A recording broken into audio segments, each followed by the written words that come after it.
Welcome, Jet fans, to the Jets Life podcast. Training camps are ready officially here, and there's a lot to get to from the first week of training camp. All players, as reported as scheduled. I guess the few we had questions on were Quinn Williams, was the deal going to get struck before the start of training camp? Obviously, it did a couple days prior, so he was able to report on time. And then the two rookies that were remaining unsigned heading into training camp, both Joe Tippmann, our second rounder, and Will McDonald, our first rounder, got signed Wednesday morning, leading up into training camp. The Jets have made a habit of this, like the past couple of years, where there's a couple players left that have gone unsigned, and they usually sign the day or two prior. I guess after the summer break, they have all the details kind of hammered out, and as the player arrives, they'll get those contracts signed. So the Jets had 100% of their players reporting on time with no issues there.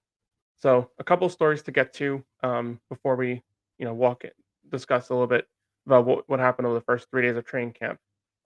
First major um, major story we heard today was on Will McDonald, who Robert Saleh in a press conference confirmed had a leg contusion.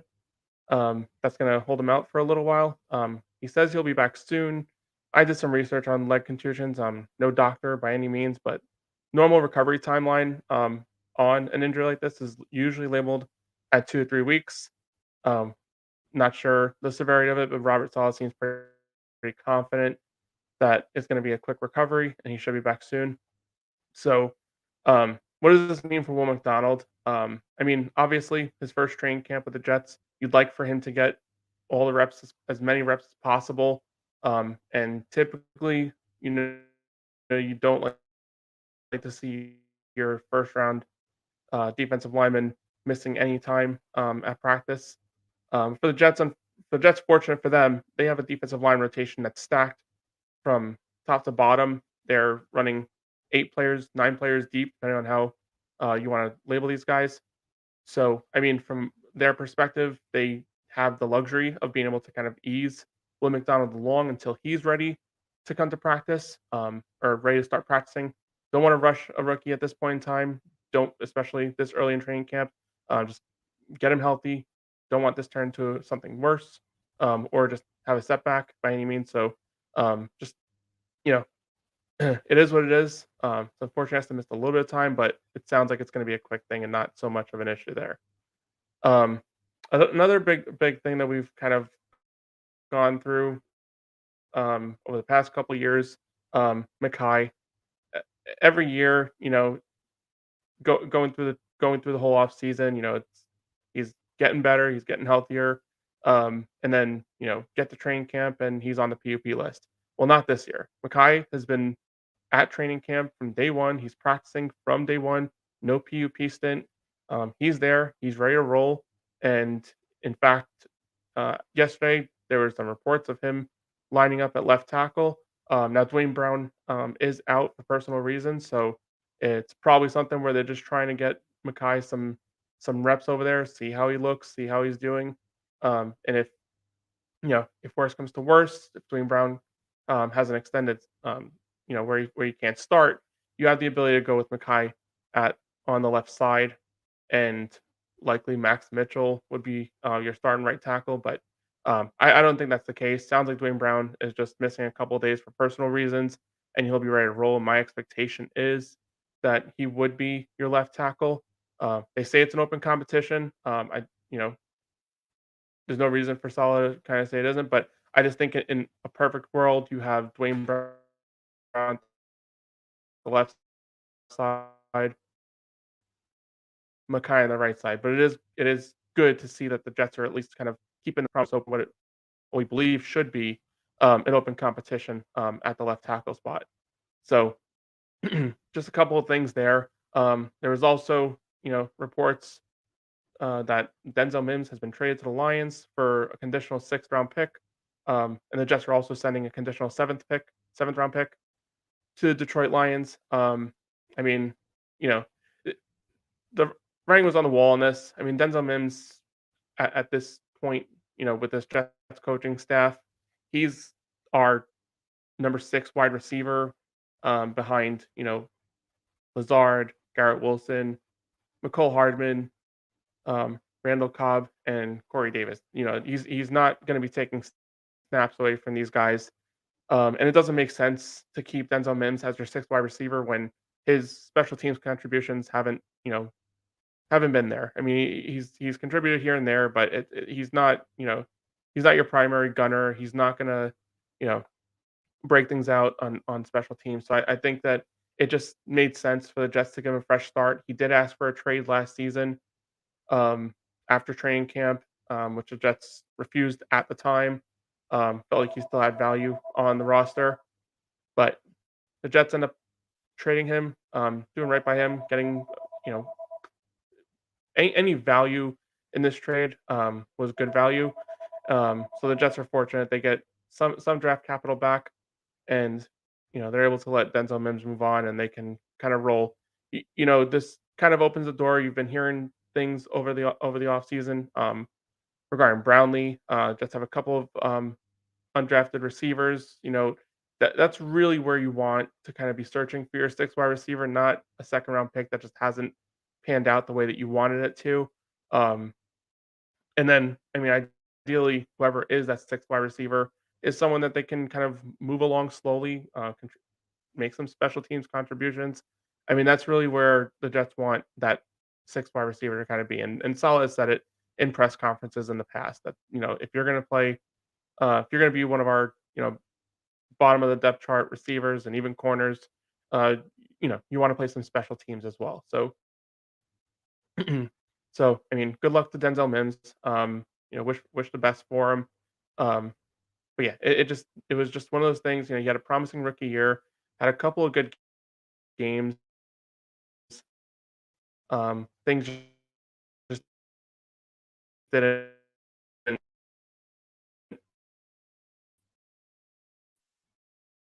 you pan out with this new coaching staff for whatever reason. The first couple of days, a lot of press conferences, and one thing that's been a constant theme, with the players talking at the podium, Super Bowl has come up a lot. Obviously, we all know what this team was last year.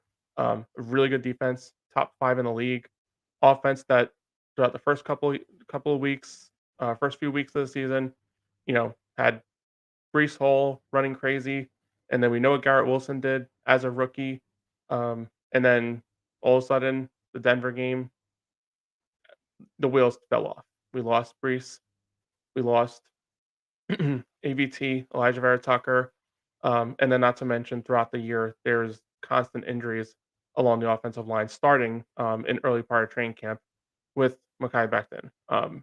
And you know, for what the Jets had on the offensive line, it's a shock that you look back at they even worse of an for. I mean, it was no the offense wasn't a huge part of it. Obviously, the defense was just you know that damn good that they were able to keep us in a lot of these games early in the season. But they, for whatever it was, we knew what this roster was, um, and they were able to really kind of exceed expectations, at least from the defensive side of the ball.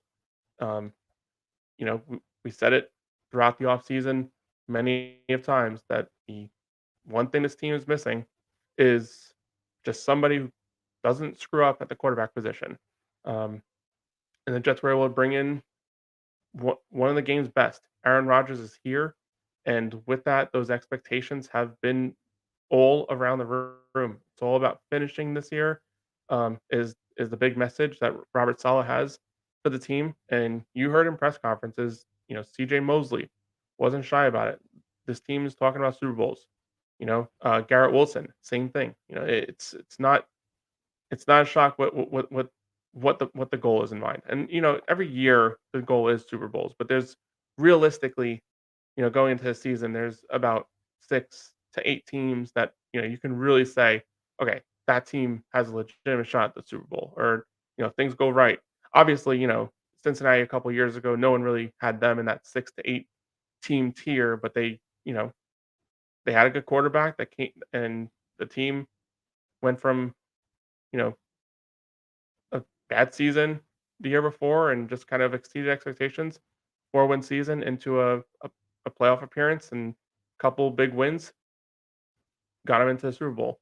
So I think, with the Jets being in that tier, it's just you hear it all around the locker room. You just this team is really kind of embracing those expectations, and that's a really good sign, especially with the amount of cameras that are going to be on them. Obviously, if you haven't heard, the Jets are going to be on Hard Knocks this year. Um, in addition to the One Jets Drive, so a lot of cameras, a lot of screen time for these players. But there's been a lot to be said about, is that going to be a distraction? Is it going to be something that kind of gets in the way of the overall goal? And I just don't see that being an issue with this team. I mean, you look at Sauce Gardner; he's basically like he, he's going to be the star of the show for Hard Knocks. You know for a fact they're going to want to get a close up with Sauce Gardner. But it's from a Jet fan perspective, we've kind of you know, we've gotten comfortable with these players. We've, seen this whole thing through from the moment Joe Douglas got on board, and we've seen these players and we've learned their personalities. And, now we're gonna get one just drive. We're gonna get that internal kind of view of what these players are. But in addition to that, we're now gonna be able to see, you know, from a national perspective of what these players are. And I think it's just gonna be awesome for the entire team. This is awesome news. And not to mention what this does for, you know, for what the season's gonna entail. The Jets are gonna be on a lot of primetime games, 6 primetime games. So, does it hurt the fact that, they're going through training camp with the cameras already on? I think that's a huge benefit at this point because, I mean, obviously, during training camp, you're practicing. It's not, no pressure really, going to the preseason games and, still not pressure, but there's at least, like, that little, tick up of, pressure with, eyes actually being on you and not just getting reports, from the beat on what's going on in training camp. You're actually getting, like, the televised view of what's going on with the players. Stats are not official, but, they're being tabulated. So, right out of the gate, they're gonna have their games. They're gonna have Hard Knocks, or sorry, One Jets Drive will actually be airing, the day before Hard Knocks. So they're gonna be on One Jets Drive. The following day, they're gonna be on Hard Knocks. So there's gonna be constant constant content, for this team, throughout the entire preseason, and that really just builds up into their opening Monday night Monday night game with the Buffalo Bills. So, I mean, I know it kind of went on a little tangent there on the whole Hard Knocks thing, but again, I just think it's a good start to, getting familiar with the cameras and getting familiar with the lights. Right, and as for the couple of days, a couple of other things I want to bring up, um, regarding the press conferences that we've heard, throughout the first few days. We've heard, CJ Mosley, Alan Lazard, Quentin Williams was on there, obviously Aaron Rodgers, Garrett Wilson, and I'm missing a couple, AVT, and I forget who else. But obviously, a lot of press conferences. They're going to try and get 3 or 4 players in there, when the media is there, per day. That's something has been a constant kind of concern with the families, is the Quan, still out there as a free agent. You know, I think the Jets' goal going into the season was to have Chuck Clark, be that like Quan Alexander player, that third linebacker hybrid safety type of player. Unfortunately, Chuck Clark, um, tore his ACL, out for the year, so there's a little bit of a hole there. But you know, you would have thought if that was the Jets' first and primary goal, that right off the bat they would go after Quan, up the offer or whatever they had to do, to get him in the building, but they have not. And CJ Mosley, had a press conference, as I mentioned earlier, and during that press conference, he went out of his way to, kind of give a little bit of praise to Jamie and Sherwood, who is in year 3 of the system, a former converted safety, um, and he's had limited role over the first few years of his career. But last year there was a couple of games he played out there, and he looked pretty good. And CJ kind of praised how he comes off with a high football IQ, really smart. And it just seems like for the Jets to not be kind of running at the gates for Quan to try and get him in. It seems like they have confidence in what Jamie Sherwood is, and what he could become year 3 in this defense. So, that's kind of what you hope when you draft a player. And, when the Jets drafted Sherwood late in the draft, you kind of hope that player contributes on special teams, you know, plays minor role within the first couple of years, and by year 3, maybe he can become you know a starter, or at least get a larger share of the snaps. And that seems to be what the Jets are going with at this point. Now, Jets run a lot of two linebacker sets with the way that this defense is, so they'll go with a lot of sets with 5 DBs. Obviously, we're in a passing league now, so that's usually you see a lot more nickel than what you would have normally seen in the past. So you're not going to have many situations where there's 3 linebackers on the field, but it sounds like, just based off what you're hearing, that third linebacker is going to be Jamie Sherwood in those situations. Another thing I wanted to get to regarding the press conferences and stuff like that. Quinnen, our $96 million defensive tackle, gave some praise for Jermaine Johnson. Now, you know, Jermaine's obviously in his second year. Last year as a rookie, you know, the stats don't pop out at you, but when he was on the field, you knew he was doing everything that you would ask. He was you know, a rock in the run game, and made a couple plays as a pass rusher. Did he get those that 6, 8 sack season? No, but I think for the way the Jets rotate these defensive linemen, it's really going to be hard to get quantity in the sack department for really any of these players. As I mentioned earlier, we're 8 to 9 players deep, so you know, Quinnen obviously led the team in sacks.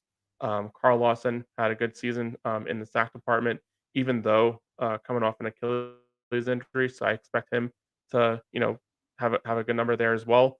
But Jermaine Johnson is the player that you kind of I look at and say, okay, he's in year 2, had a good rookie year. He didn't have the Sauce Gardner year. He didn't have a Garrett Wilson year. He didn't have a Brees Hall year, but he did his damn job and did it really, really well. So, you know, it's awesome to hear, our you know, our leader of our defense, or, at least the highest paid defensive player that we have right now, giving some praise to Jermaine. And I personally have high expectations for what Jermaine Johnson was. I was very excited when the Jets picked him going into the draft. I thought, when the Jets were picking at 4, I thought there was a strong possibility they can go with him in that spot. End up taking Sauce in that spot, and very thrilled about that. And they end up getting the guy I wanted at number 4 anyway, much later in the draft. I want to say pick number 26. And like I said, I mean, just if you look at his college career too, you know, he started in junior college in JUCO, and went on to Georgia, went on to Florida State, and it was a slow development. It wasn't, he didn't pop up on the scene. He wasn't elite out the bat, but year after year he improved to the point where he earned first round praise, and the Jets were able to get him late in the first round. I think they got good value there. I think he played very well last year, and I'm very intrigued to see what what year 2 brings for Jermaine Johnson. And it sounds like the Jets have those expectations as well. With that, the one thing I do want to caveat on that, I mean, it's again the way the Jets rotate these defensive linemen. I don't think that we would expect Jermaine to pop off on the scene with a double digit sack type of season. I think he's going to get an uptick in his snap count. I don't know that he's necessarily going to get like 56, 55 to 60% of the snaps. I think he's gonna get an uptick. I think, he'll probably get close to that 50% mark, maybe more around 45%. There's too many edge players on this team, between Bryce Huff, Will McDonald, um, Carl Lawson, as I mentioned earlier, and Jermaine Johnson. I mean, those are probably your most likely our primary 4 guys. But don't forget, we also have Michael Clemens and, John Franklin Myers, who play a lot of edge defense. The Jets are, it sounds like, trying to work to transition Michael Clemens to the interior. He bulked up a little bit in the offseason, so maybe that, adds more snaps, at the edge spot for someone else, but, JFM was just, I mean, he's a run stopper, off the edge, so I don't think necessarily that they're gonna wanna keep him inside at all times just because of the value he brings on early down, so it's gonna be very interesting what the Jets do, with the defensive line. A lot of players there, how they're gonna divvy up these snaps, to a very deep group.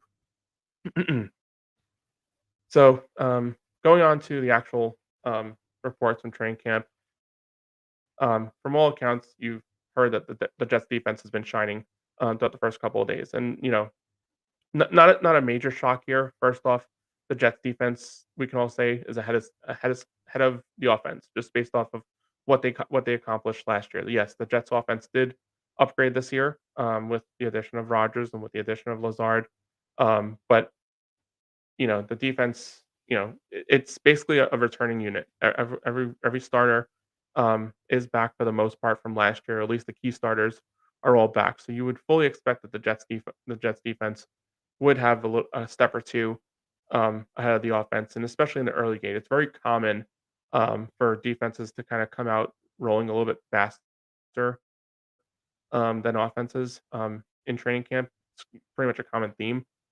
Whenever you hear from reports out of most teams, um, but we're we know what this defense was capable of. We saw what it did last year, and we saw what it did with a lot of pressure on its back. How many times they go into a drive, backed up and had to make a play, or had to basically hold offense 3 and out, or else that was going to result in points. This defense, as young as it was last year, was the identity of the identity of this team. And I expect that to be the case this year as well. Even with the addition of Rodgers, the way that we are going to win games is by this defense doing what it did last year, and maybe taking it a step further, with more turnover plays. Try and give the offense that advantage, that shorter field. Um, you know, I think that's natural. What's going to happen, with you would expect that this team is going to be in position with leads late in games, forcing the other team to make throws down the field.